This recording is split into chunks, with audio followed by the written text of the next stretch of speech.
Kryeministri Edi Rama në konferencën e fundvitit me gazetarët është pyetur edhe për rastin Balluku.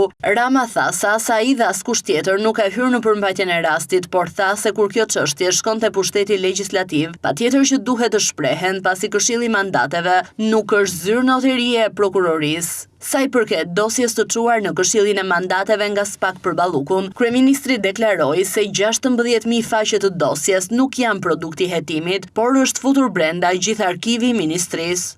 Nuk ka hyrë në përmbajtjen e rastit.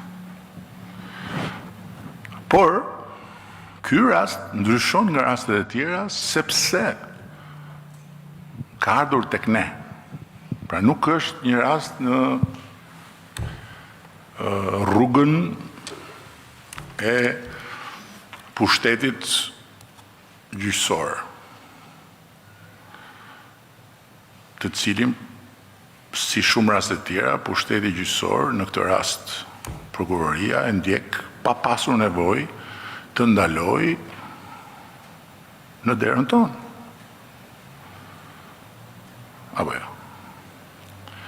Dhe kur rasti vjen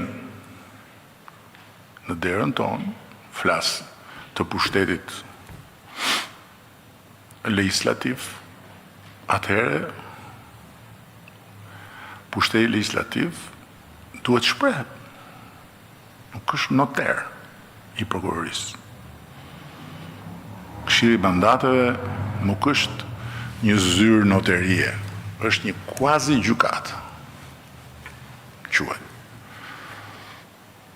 Dhe parlamenti nuk noterizon kërkesat që vinë. I merr, i shef. Dhe nuk do doja në fakt ta kishe përmendur ato 16.000 faqe me prova.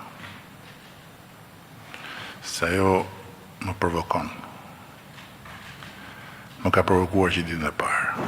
Po t'isha unë në Këshillin e Mandateve, do t'i thosha atyre që erdhën, çohuni, ikni dhe kthehuni me një dosje për Parlamentin e Shqipërisë, për deputetët. Nuk mund vini këtu me 16.000 faqe që i quheni prova.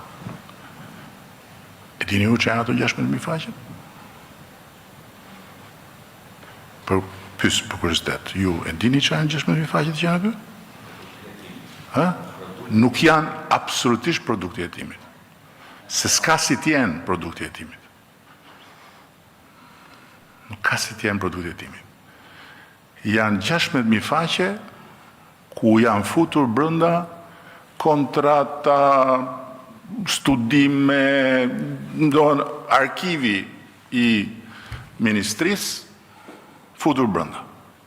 Rama u shpreh se SPAK nuk është opozita e qeverisë, ndërsa shtoi se është vetëm një pikë referimi e opozitës politike për të goditur qeverinë.